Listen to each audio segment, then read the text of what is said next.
Hey guys, this video is on this Harbor Freight Anvil. So I know that this is made in China, just like all the other stuff at Harbor Freight. So I took a chance on this. I'm gonna try it out. I watched a couple reviews. One of the guys had actually reheat treated this thing and it didn't hold up, but 75 bucks, I figure I'd give it a try so I could find a real anvil, American made anvil. So pull this baby out and check it out. All right, there it is.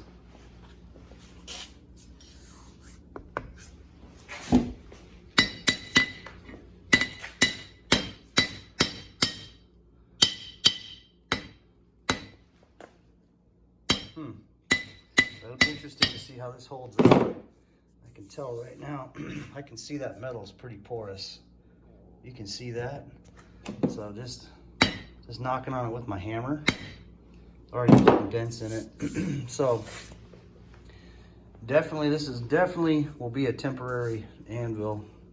Okay, got the forge going, burner. So this piece is crooked, so I'm gonna go ahead and straighten it out first. Cook it up for a minute.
go ahead and quench this baby now.